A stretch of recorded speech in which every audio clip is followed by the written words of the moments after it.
So today we will start with the previous year questions. So we will solve some previous year GATE questions. So for that I am taking the question number 1. तो question number 1 आप लेते हैं और 2011 में आया था जो। तो आपको पूछा है कि the symmetry point group of BF3 molecule क्या होगा, बताओ। Symmetry point group of BF3 molecule क्या होगा? ये बहुत ही सिंपल है, क्या आने वाला सर है बताओ। मुझे आवाज ही नहीं आ रही आपकी। हेलो,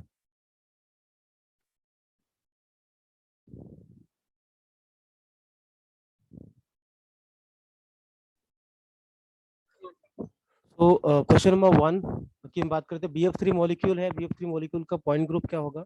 तो सबसे पहले हमें उसका स्ट्रक्चर मालूम होना चाहिए। BF3 मॉलिक्यूल कैसा होता है? प्लेनर मॉलिक्यूल होता है, ट्रायगोनल प्लेनर मॉलिक्यूल है। So in this case what will be the point group of this molecule? आपको बहुत ही सिंपल सिंपल तरीके से आप बता सकते हो, ये आपका मॉलिक्यूल है, ठीक है। So you can simply tell the point group, ठीक है। तो क्या होगा इसका पॉइंट ग्रुप? इसमें क्या होगा? C3 होगा।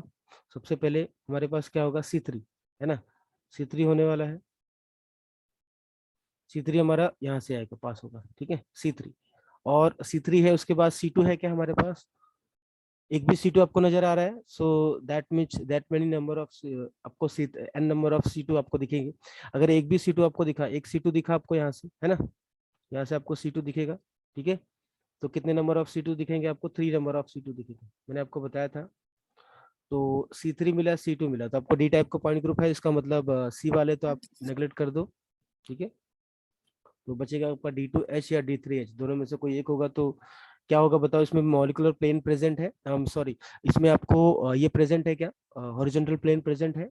अगर हॉरिजॉन्टल प्लेन प्रेजेंट है तो ऑब्वियसली ये आपका, ये जो कैटेगरी होती है वो क्या होती है? D3 होती है ना। ये क्या था? डी टाइप का पॉइंट ग्रुप है और D3 होगा। अगर हॉरिजॉन्टल प्लेन प्रेजेंट होगा तो इसमें, अगर हॉरिजॉन्टल प्लेन प्रेजेंट है तो क्या हो जाएगा? ये that will be correspond to D3H, है ना। तो हमारा आंसर क्या हो जाएगा? बी, ठीक है। तो point group symmetry of nitrate ion. Nitrate ion क्या होता है? नाइट्रेट आयन हमारा कैसा होता है? नाइट्रेट आयन, नाइट्रेट और नाइट्राइट, ये दो चीजें होती है हमारे पास। तो नाइट्रेट आयन कैसा होता है? NO3 माइनस होता है ना। तो कैसा होता है इसका स्ट्रक्चर? कैसा होता है आपका? तो अगर इसका स्ट्रक्चर आपको ड्रॉ करना है तो बहुत ही सिंपल है। और देखो, इसको आप अगर इसको फाइंड आउट करना चाहोगे कि इसका ज्योमेट्री कैसा होगा, तो क्या करेंगे? स्टेरिक नंबर फाइंड आउट करेंगे। तो स्टेरिक नंबर का फॉर्मूला हमारा सिंपली क्या होता है? इसका वैलेंसी कितनी होती है? 5, और इसके पास चार्ज क्या है? माइनस है, तो हम क्या करेंगे? +1 डिवाइडेड बाई 2 करेंगे, है कि नहीं। तो कितना आएगा? 3। 3 का मतलब क्या होता है? इसका ज्योमेट्री 3 का मतलब क्या होता है? sp2 हाइब्रिडाइजेशन होगा, है ना। यहाँ पे भी क्या है? sp2 hybridisation. यहाँ पे भी आपका क्या था? sp2, यहाँ पे भी sp2। sp2 का मतलब क्या होता है? अगेन आपका क्या होगा? आपकी ज्योमेट्री कैसे होगी? इस तरीके से होगी, है ना। तो इसमें 2 ऑक्सीजन के ऊपर डबल बॉन्ड इस तरीके से, और ये, तो इसका शेप कैसा होगा? ऐसा 120 डिग्री का बॉन्ड एंगल बनेगा। तो इसका क्या होगा बताओ? पॉइंट ग्रुप क्या होगा? कौन बताएगा? कौन सा पॉइंट ग्रुप होने वाला है इसका? देखो, क्योंकि नाइट्रेट आयन है, ठीक है, क्योंकि क्या है? हमारा नाइट्रेट आयन है। तो आपको क्या लगेगा कि इसका पॉइंट ग्रुप तो ऐसा होना चाहिए। कैसा होना चाहिए इसका पॉइंट ग्रुप? तो आप बोलोगे कि C2B जैसा होना चाहिए, क्योंकि ये ऐसा दिख रहा है ना। आपको कैसा लगेगा? ऐसा दिखेगा। आपको ये लग सकता है कि मतलब यहाँ पे आपका ये आयन है तो ये H है, तो आप C2B जैसा इसे सोच सकते हो, लेकिन ऐसा कुछ नहीं है। तो इसमें आपको नॉर्मली क्या है कि ये जो आयन एनायन है, ये क्या होगा? That will continuously undergo in the resonance, है ना। ये क्या होगा? कंटिन्यूसली रेजोनेंस में जाएगा। तो अगर कंटिन्यूसली रेजोनेंस में जाएगा, ये फिर से आएगा यहाँ पे, फिर ये आएगा आपका रेजोनेंस में, ठीक है। तो ये कंटिन्यूसली रेजोनेंस में जाता रहेगा, ठीक है। तो इस तरीके से इसका ओवरऑल जो स्ट्रक्चर होगा, इसका जो ओवरऑल स्ट्रक्चर होगा वो कैसा होगा? The overall structure will be like this, है ना। तो इसका जो एक एवरेज स्ट्रक्चर हम जिसको बोलते हैं रेजोनेंस हाइब्रिड, तो रेजोनेंस हाइब्रिड आपको कैसा दिखेगा वो आपको समझ में आना चाहिए। तो रेजोनेंस हाइब्रिड आपको इस तरीके से दिखेगा। रेजोनेंस हाइब्रिड कैसा दिखेगा? ऐसा, ध्यान से देखो, रेजोनेंस हाइब्रिड कैसा होगा? इस तरीके से, ठीक है। आपका रेजोनेंस हाइब्रिड कैसा होने वाला है? समझ में आ रहा है ना आपको कैसा होगा रेजोनेंस हाइब्रिड? क्लियर है? समझ में आ रहा है आपको रेजोनेंस हाइब्रिड कैसा होगा? Yes sir. हाँ है, रेजोनेंस हाइब्रिड आपका ऐसा होने वाला है। तो अब ये स्ट्रक्चर और बी एफ थ्री स्ट्रक्चर दोनों सेम टू सेम लग रहे हैं कि नहीं, दोनों सेम टू सेम लग रहे हैं नहीं, तो दैट्स वाई इसका पॉइंट ग्रुप क्या होगा बताओ, इसका पॉइंट ग्रुप क्या होने वाला है, D3 D3H। D3H होगा, तो उसका करेक्ट आंसर क्या हो जाएगा, ठीक है, क्लियर है ना। तो ये रेजोनेंस हाइब्रिड है। तो इस तरीके से हम क्या करते हैं नॉर्मली, तो हम इसको शो करते हैं, तो इसीलिए हम बोलेंगे कि इसका पॉइंट ग्रुप क्या होगा। तो ये just it is what just similar to your BF3 molecule जैसा है, ठीक है। अब हम बात करते हैं ये क्वेश्चन नंबर 3 की। क्वेश्चन नंबर 3 में आप देखो, क्वेश्चन नंबर 3 में क्या है, क्वेश्चन नंबर 3 में आपको CrH2 6 और 3+ आयन है। तो इसका मतलब क्या होगा, ये मॉलिक्यूल को सबसे पहले कभी भी कोई कॉम्प्लेक्स आएगा तो ये देखो पहले कि उसमें उसमें आपके पास जॉन टेलर डिस्टॉर्शन है कि नहीं। जॉन टेलर डिस्टॉर्शन का मतलब ये होता है कि आपके पास Cr3+ है, ठीक है, Cr3+ है, ठीक है, ये आयन आपका क्या है, Cr3+ है, पहले वाले स्ट्रक्चर की बात करें तो Cr3+ का मतलब होता है कि आपके पास जितने भी डी ऑर्बिटल्स हैं, डी ऑर्बिटल्स जो होंगे, तो ये हमारे क्या होते हैं, लोअर वाले होते हैं, ठीक है, और ये हमारे हाइयर वाले क्या होते हैं, दो होते हैं, ठीक है। तो ये होता है T2G और ये होता है EG। तो T2G और EG में अगर हम Cr3 की क्रोमियम 3+ की बात करते हैं तो मतलब क्या होता है, इसका एटॉमिक नंबर आपको पता होना चाहिए, स्कैंडियम, टिटेनियम, है ना, वैनेडियम और क्रोमियम ये आता है। तो आपका क्या यस सर। है ना, इस तरीके से आता है। तो ये D1 होता है, इसका जो इलेक्ट्रॉनिक कॉन्फ़िगरेशन है वो सब कुछ पता होना चाहिए आपको। तो ये क्या होता है, आप अगर इसको ध्यान से देखोगे तो ये क्या होता है, 4s2 3d1, ठीक है, ये क्या होगा, 4s2 3d2, 4s2 3d3, समझ में आया? और इसका क्या होगा, 4s2 3d4, ठीक है, इस तरीके से होता है। तो अगर इसने क्या किया, क्रोमियम 3+ की अगर हम बात करेंगे, क्रोमियम 3+ की बात करेंगे तो ये क्या हो जाएगा बताओ, S इलेक्ट्रॉन चला जाएगा, S के 2 इलेक्ट्रॉन चला जाएगा, इसमें से 1 इलेक्ट्रॉन चला जाएगा, तो इसमें बचेगा क्या हमारे पास, 3d3 बचेगा। तो कौन कौन सा इलेक्ट्रॉन्स आएंगे यहाँ पे, आपको यहाँ पे लिखना है, यहाँ पे 1 2 और 3, ठीक है। तो T2G अनसिमेट्रिकल नहीं है, यहाँ पे ये सिमेट्रिकल है, ये सिमेट्रिकल, तो इसमें नो ये क्या आपका सिमेट्रिकल है, there will be no Jahn Teller distortion. तो कभी भी अगर जॉन टेलर डिस्टॉर्शन आएगा तो आपका स्ट्रक्चर कैसा होता है, अब ये जो आइडियल ऑक्टाहेड्रल ज्योमेट्री होती है वो थोड़ा सा चेंज हो जाती है, समझ में आया? तो उसमें एक ऐसा होता है कि आपका जो एक्सियल बॉन्ड है वो थोड़ा सा क्या होता है, लार्ज हो जाता है। तो हमारा जो क्रोमियम का स्ट्रक्चर होगा, इस कॉम्प्लेक्स का स्ट्रक्चर कैसा होगा, पहले आप ऑक्टाहेड्रल ज्योमेट्री यहाँ पे देखोगे तो कैसा बनेगा, ऑक्टाहेड्रल ज्योमेट्री इस तरीके से बनता है। यहाँ पे क्या है आपके पास, वाटर मॉलिक्यूल कितने हैं हमारे पास, टोटल वाटर मॉलिक्यूल कितने हैं देख लो, 6 वाटर मॉलिक्यूल है ना। तो ये हमारा स्ट्रक्चर ऐसा होता है। तो इसकी जो ज्योमेट्री होगी वो कैसी होगी बता सकते हो, इसकी जो ज्योमेट्री होगी कैसी होगी, अगर ये क्या होता था, ये बॉन्ड अगर बड़ा होता था तो हमारा जो पॉइंट ग्रुप होता है चेंज हो जाता, लेकिन अगर ये आइडियल ऑक्टाहेड्रल है ज्योमेट्री, तो इसका मतलब क्या होगा, इसका जो पॉइंट ग्रुप होगा वो ऑक्टाहेड्रल ही आएगा। तो मतलब पी का क्या आएगा, 3 आएगा, है कि नहीं, पी का हमारा 3 आएगा, दिखाई दे रहा है आपको, पी का क्या आएगा आपको, 3 आएगा। तो समझ में आ रहा है कि नहीं, पी का क्या होगा, 3। सर। देखो पी का 3 आपको मिल गया।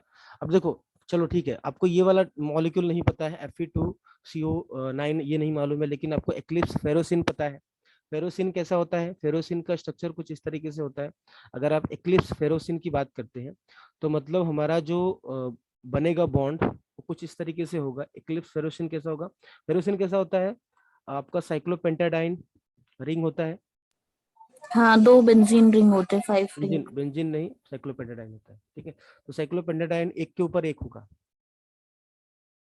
समझ में आया, साइक्लोपेंटाडाइन एक के ऊपर एक होगा, ऐसा होता है।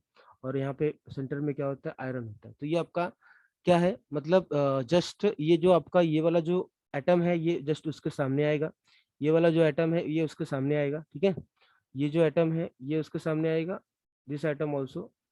तो ये सारे के सारे एक के एक सामने आने वाले हैं। तो इस केस में क्या हो जाएगा हमारे पास, क्या है, देखो हमें हमें कभी भी याद रखना, कभी भी ऐसा स्ट्रक्चर आएगा तो हमें क्या करना है, सिर्फ एक ही रिंग को कंसिडर करेंगे, एक रिंग को एक्लिप्स करेंगे ना, तो इसमें सिर्फ कंसिडर करेंगे। अगर आपके पास सिर्फ साइक्लोपेंटाडाइन होता, ठीक है, अगर आपके पास सिर्फ साइक्लोपेंटाडाइन होता, सिर्फ ये होता, तो इसका पॉइंट ग्रुप क्या होता बताओ, इसका पॉइंट ग्रुप क्या होता है, इसमें आपको C5 एक्सेस दिखता है ना, इसमें आपको क्या क्या मिलता है, C5 मिलता है, ठीक है, क्या मिलता है, C5 मिलता है, और क्या मिलता है आपको, C2 मिलते हैं, कितने C2 मिलते हैं, टोटल 5 C2 मिलते हैं।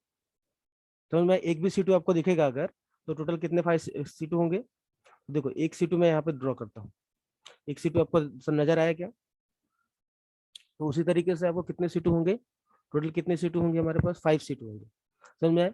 तो हमारे पास अब ये क्या है, इसके इस पे प्लेन भी है ना, तो सिग्मा एच भी है, अगर ये आएगा CN और NC2 होगा तो पॉइंट ग्रुप कौन सा होता है, DN पॉइंट ग्रुप होता है ना, तो मतलब D5 होगा है ना, ये इसका पॉइंट ग्रुप क्या हो जाएगा, D5। अगर इसमें सिग्मा एच अगर प्रेजेंट है तो क्या हो जाएगा, सिग्मा एच अगर प्रेजेंट है तो क्या हो जाएगा, इसका पॉइंट ग्रुप D5H हो जाएगा। तो इसका आंसर क्या हो जाएगा बताओ, बी वाले का आंसर क्या हो जाएगा, D5H, कौन सा होगा, ये वाला है ना, D5H बराबर।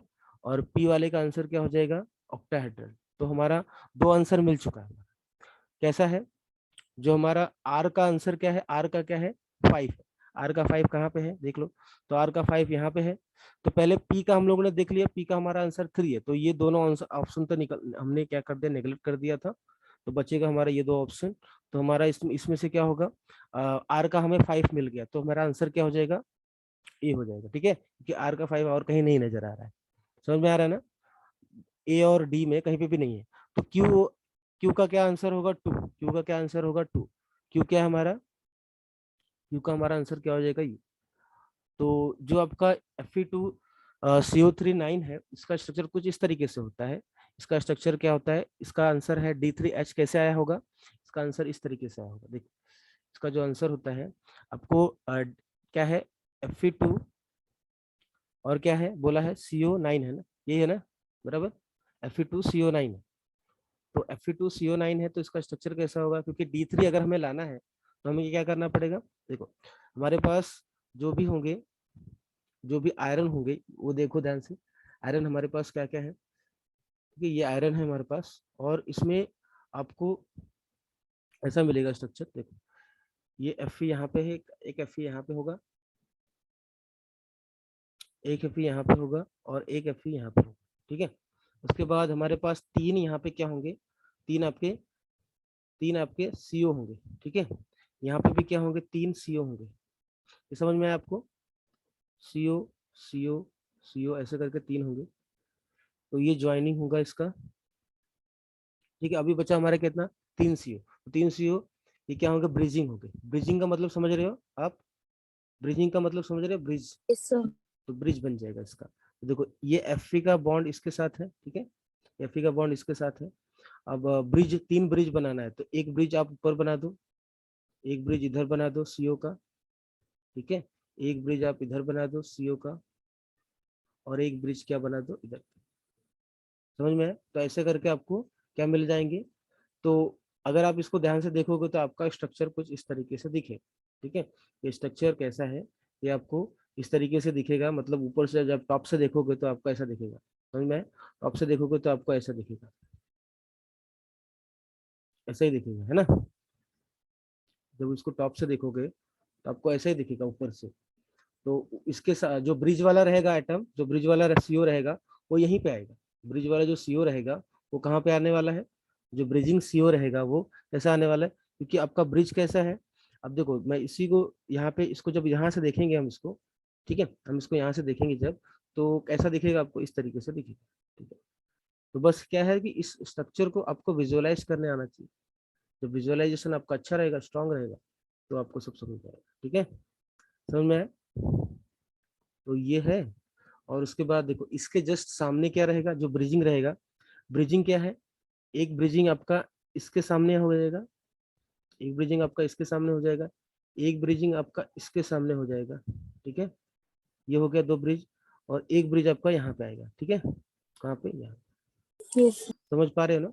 तो इसीलिए हम यहाँ से जब देखेंगे तो हमारा स्ट्रक्चर D3, मतलब इसमें C3 एक्सेस आपको दिखाई देगा, ठीक है, C3 एक्सेस दिखाई देगा। तो ये सारी चीजें कैसे होती है आपको सब समझने का, तो इसलिए मैंने यहाँ पे बनाया, ठीक है। तो कुछ कुछ आंसर नहीं भी आता है अगर हमें, तो हम उसको क्या कर सकते हैं, आसानी से हम उसको प्रिडिक्ट कर सकते हैं कि क्या है आंसर, ठीक है। तो हम चलते हैं नेक्स्ट हमारे क्वेश्चन पेपर, गेट का जो क्वेश्चन पेपर है उसमें हम चलते हैं, कहाँ गया, यस, तो कुछ क्वेश्चंस और ले लेते हैं। एक्चुअली कैसे सारे क्वेश्चन करने की जरूरत नहीं है, हम क्या करेंगे सिंपल ऑफ क्वेश्चंस करेंगे तो बेटर आपको समझ में आएगा। ठीक है, अब नेक्स्ट हम बात करते हैं टेट्राहेड्रल पॉइंट ग्रुप आपके पास है। ठीक है, आपको क्या बोला है, टेट्राहेड्रल पॉइंट ग्रुप बोला है, ध्यान से देखो। टेट्राहेड्रल पॉइंट ग्रुप है और उसमें आपको 24 एलिमेंट्स, मतलब 24 सिमेट्री एलिमेंट है और 5 क्लासेस है। ये आपको दिखाई दे रहा है ना क्लियरली, क्या है आपके पास 5 क्लासेस है। Yes sir. ठीक है, हमारे पास जो भी है पॉइंट ग्रुप ध्यान से देखना है आपको और क्लासेस देखना है ध्यान से। ठीक है, तो हमारे पास टेट्राहेड्रल पॉइंट ग्रुप है। ठीक है, हमें चलो टेट्राहेड्रल पॉइंट ग्रुप होने दो, हमें एलिमेंट कितना दिया हुआ है 24 दिया हुआ है, क्लासेस कितने हैं 5 क्लासेस है। ठीक है, क्लासेस का मतलब क्या होता है, नंबर ऑफ कॉलम जो होंगे हमें कितने मिलेंगे, 5 कॉलम मिलेंगे। तो इसमें बोला है कि क्या बोले हैं इसमें, इसमें जो क्वेश्चन में जो कंडीशन दिया है क्या बोला है, 2 3 डायमेंशन, टू क्या बोला है अपने उसने, 2 3 डायमेंशन, टू जो है हमारा 3 डायमेंशन रिप्रेजेंटेशन है। ठीक है, और क्या बोला है उसने, या ध्यान से देखो, 2 3 डायमेंशन इरेड्यूसिबल रिप्रेजेंटेशन है।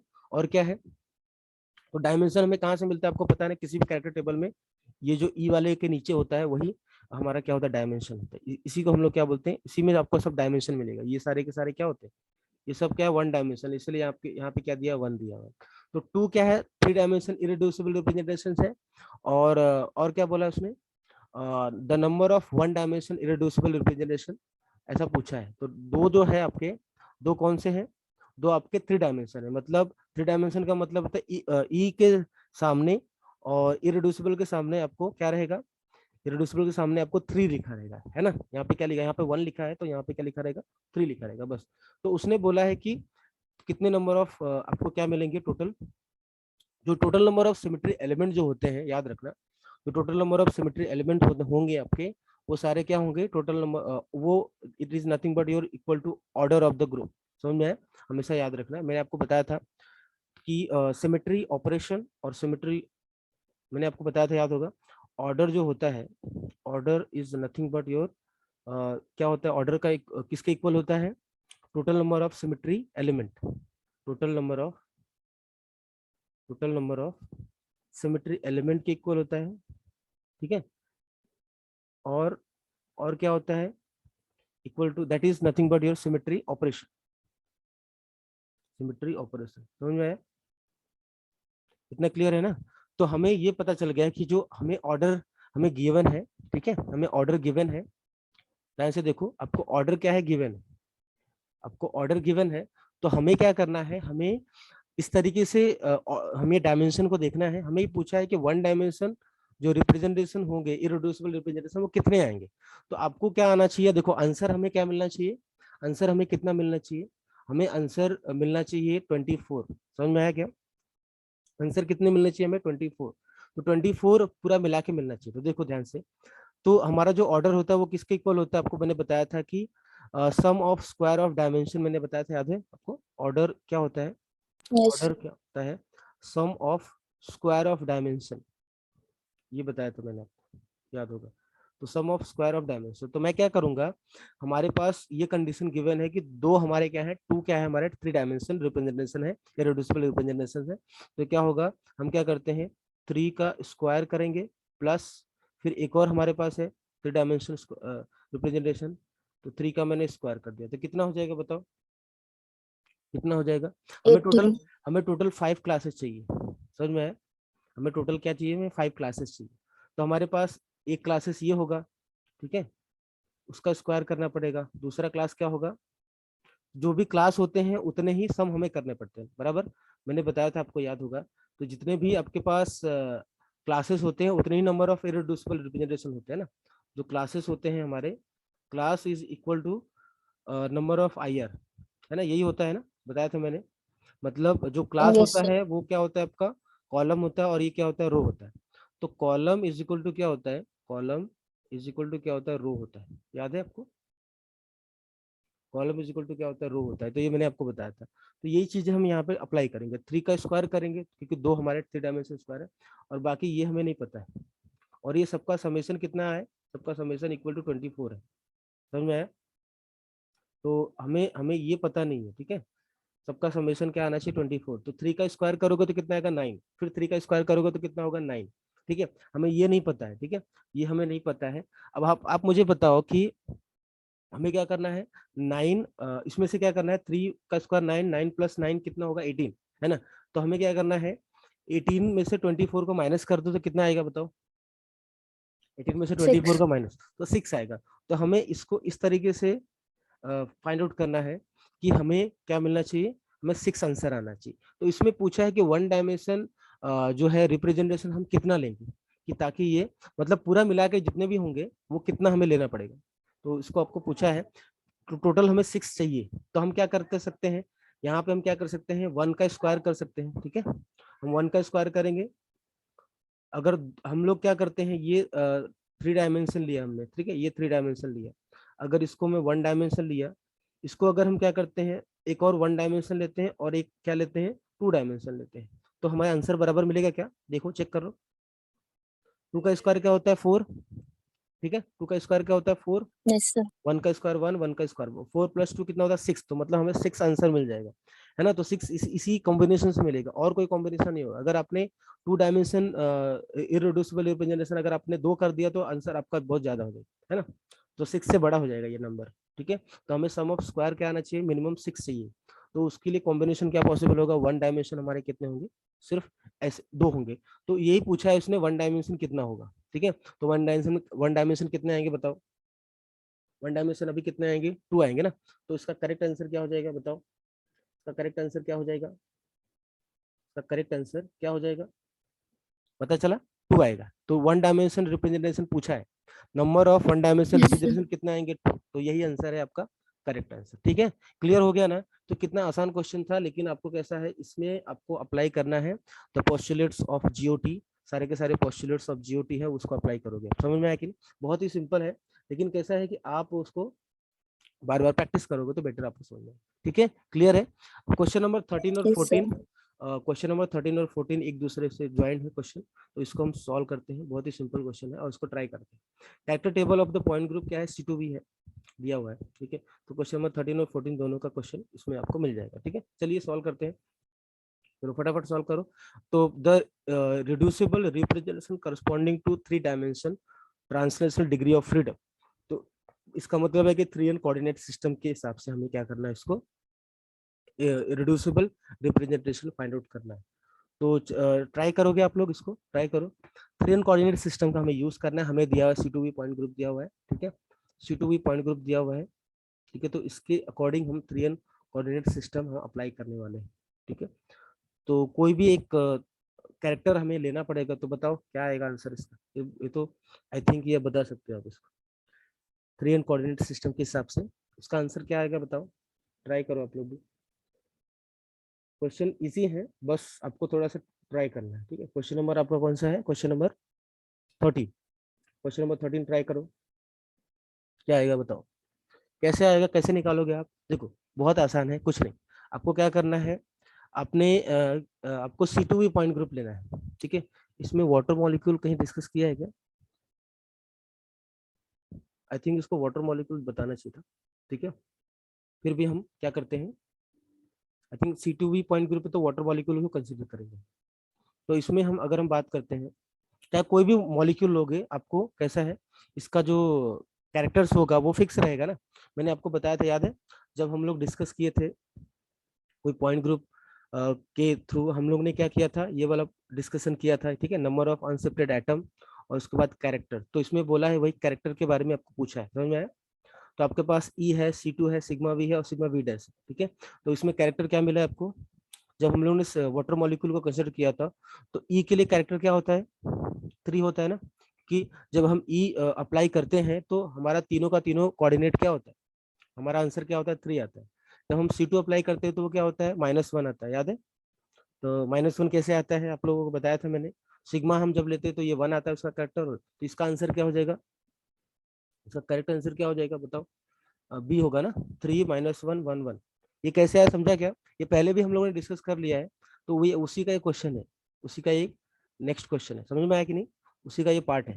तो इसका करेक्ट आंसर 3 - 1 1 कैसे आया समझा ना। ई के सामने आप करोगे तो जो तीनों के तीनों कोऑर्डिनेट है वो अपनी जगह पे रहेगा, और तीनों मतलब हम एक तरीके से कैरेक्टर जो आएगा उसका, वो क्या आएगा, जब हम बोलते हैं कि इसको तो ये जो पूछा है एक्चुअली में ये ट्रेस ऑफ मैट्रिसेस पूछा है, ठीक है, ट्रेसेस ऑफ मैट्रिसेस पूछा है, ठीक है, और क्या पूछा है, कंट्रीब्यूशन पर एटम पूछा है, ठीक है, कंट्रीब्यूशन पर एटम पूछा, ठीक है। तो ये सारी चीजें हम लोग इसमें क्वेश्चन में पूछा है, तो ये थोड़ा सा उन्होंने ये जो ये वाला पार्ट का आपको ये 3 कोऑर्डिनेट सिस्टम का यूज करके आपको ये आंसर पूछा है। तो जब इसमें बॉन्ड वेक्टर मेथड से पूछेगा तो ये सारे के सारे 1 1 होते हैं।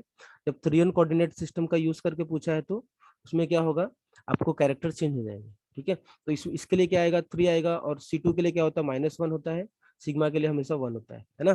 तो उसके लिए मैंने आपको बताया था एक शॉर्टकट है, वो आप उसको याद रख सकते हो, एक शॉर्टकट है जिससे आप उसको याद कर सकते हो बहुत आसानी से, ठीक है। तो देखो कैसे है, आपको एक लाइन बनाना है, यहाँ से एक मिनट, आपको यहाँ से एक लाइन बनाना है, और यहाँ पे -3 -2 -1 और 0, ठीक है, यहाँ पे 1 2 और 3, ठीक है, ऐसे लिखना है। तो इसमें ये इन्वर्जन के लिए क्या होता है, -3 आता है कैरेक्टर, तो आपको कैरेक्टर हमेशा फिक्स रहेगा। और इसके लिए क्या होता है, ई के लिए हमेशा 3 होता है, समझ में आया। और सिग्मा के लिए हमेशा क्या होता है, 1 होता है कैरेक्टर, ठीक है। ये मैंने बताया था कि नहीं आप लोग को, बोलो, यस सर। ये मैंने बताया था आप लोगों को, ठीक है। और C2 के लिए क्या होता है, C2 के लिए क्या होता है, C2 के लिए क्या होता है, C2 के लिए -1 होता है। तो C2 के लिए, C3 के लिए 0 होता है, C4 के लिए 1 होता है, ठीक है, ये याद रखना आपको, ठीक है। और उसके बाद हमारा आई क्या होता है, आई जो होता है, आई क्या किसके इक्वल होता है, S2 के इक्वल होता है। तो इसलिए क्या होगा, यहाँ से आप स्टार्ट करोगे S2 S3 S4, ठीक है, इस तरीके से होता है। तो इस तरीके से हमारा चलता है, ठीक है, इस तरीके से आपको याद रख लेना है सारा, तो कैरेक्टर आपको फिर भूलोगे नहीं कभी आप, ठीक है। ये आपका एक लाइन है, वही लाइन याद रखो, तो पूरा का पूरा आपको याद हो जाएगा, ठीक है, क्लियर है। अब उसके बाद हमने क्या किया था, नेक्स्ट हमारा वाटर मॉलिक्यूल है। The asymmetric stretching mode of water is shown, the molecular plane is yz। अभी देखो मॉलिक्यूलर प्लेन उन्होंने yz लिया है, ठीक है, yz, the symmetry axis of H2O is Z, तो the vibrational transformation as irreducible representation। अभी देखो हो सकता है इस क्वेश्चन में कुछ गड़बड़ हो, क्योंकि अगर हम yz लेंगे तो 2 के लिए -1 नहीं आएगा, तो इस क्वेश्चन में थोड़ा सा क्या है, मिस्टेक्स है, ये गेट के क्वेश्चंस में थोड़ा सा मिस्टेक्स था, ठीक है। तो यहाँ पे क्योंकि 2 जब भी आता है तो वो -1 होना चाहिए।